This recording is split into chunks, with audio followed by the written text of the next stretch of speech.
whereas Charlie Kirk became one of the most prominent voices in America, engaging in respectful civil discourse across college campuses, media platforms, and national forums.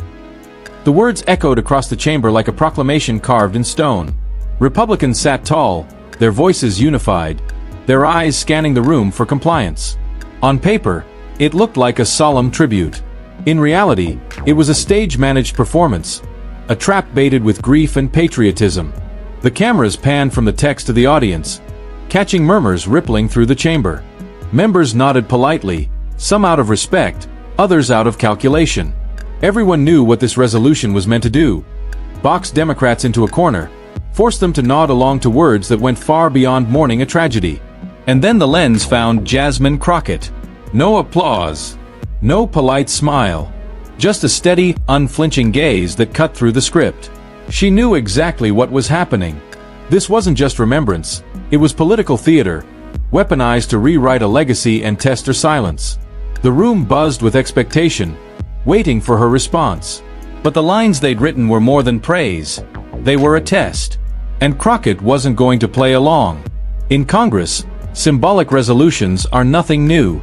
They're often passed unanimously, designed to honor the dead or unite the chamber in moments of national grief. But this time, it wasn't just a memorial. It was a political maneuver disguised as one. The language told the story. Page after page wasn't simply about condemning violence or acknowledging tragedy. It was scripted praise, declaring that Charlie Kirk had always sought to elevate truth, foster understanding, and strengthen the republic. Words that, to Republicans, seemed natural, but to many Democrats, read like a forced rewrite of history. The calculation was obvious. If Democrats signed on, they weren't just honoring a man's life. They were endorsing every claim about his legacy, even the ones they fundamentally rejected. And if they refused, they risked being painted as callous, unpatriotic, unwilling to rise above partisanship even in death. It was a trap dressed in solemnity, and it worked because the stakes were invisible to most watching at home. This wasn't about a vote on Kirk. It was about whether Democrats would bow to a narrative that demanded silence in the face of distortion. And when Democrats smelled a trap, one congresswoman chose to name the cost out loud. To his allies, Charlie Kirk was a rising star who built an empire out of youth activism. They hailed him as the voice who brought conservative students into the spotlight, the man who made their frustrations feel like a movement. And in the resolution, Republicans leaned hard into that narrative. A sanitized version of Kirk, recast as a unifier, a champion of truth, a defender of the republic. But outside that chamber, another record lingered. This was the same figure who mocked opponents as circus acts, who framed demographic change as a threat, who sharpened his rhetoric not to build bridges but to draw battle lines. Communities that bore the brunt of his words remembered not respect, but ridicule. The contrast was glaring. Republicans wrapped his legacy in marble, writing lines that stripped away the sting of what he had actually said. They weren't just honoring a man cut down in violence. They were weaponizing his death to launder his most divisive moments into myth. It was one thing to mourn, it was another to polish his record.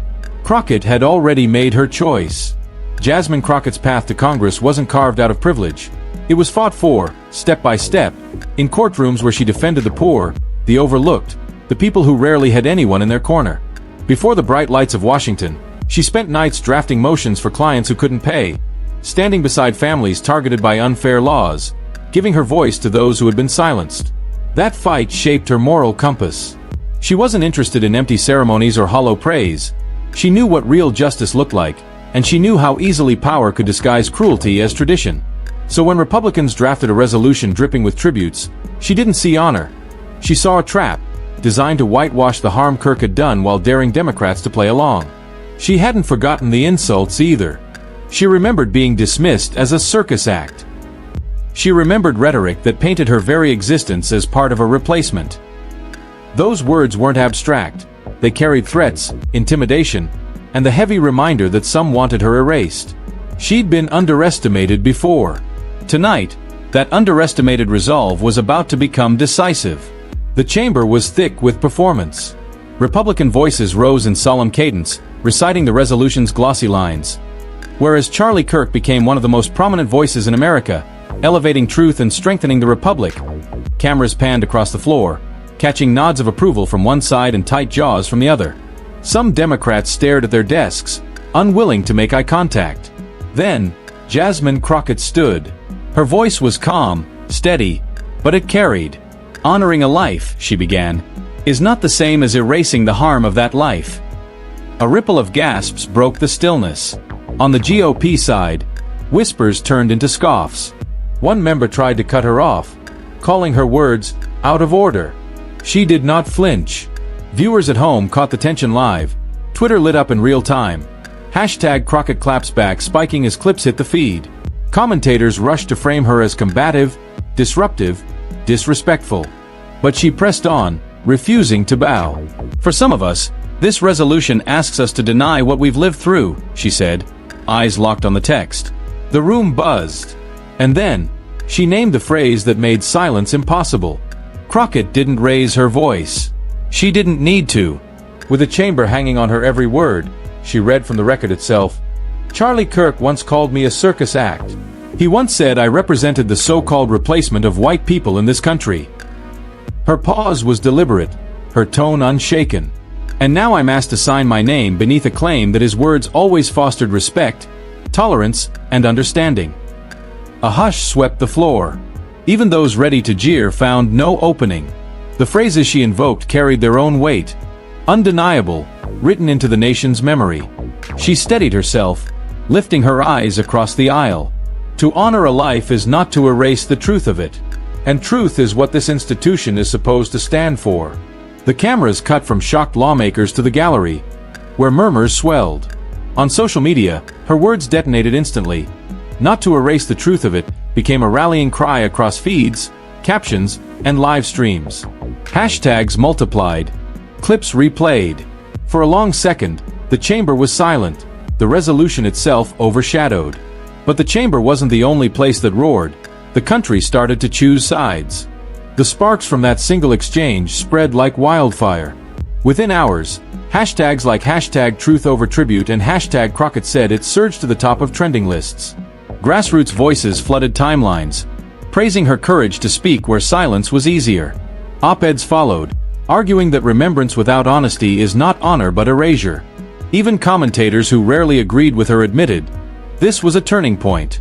Across the aisle, GOP leaders scrambled to frame the controversy as nothing more than a respectful gesture misunderstood.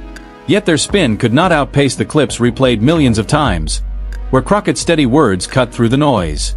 And in her own closing reflections, Crockett made it plain. To honor life is to tell the truth about it. That is how we respect the living, and how we remember the dead. Her stance became more than a single vote. It was a message about dignity, representation, and the responsibility each of us carries to confront distortion with courage. If one congresswoman's refusal could reset the narrative, imagine what happens when thousands refuse to let history be rewritten. Subscribe, share, and stand with truth. Because America's story is still being written, and your voice matters.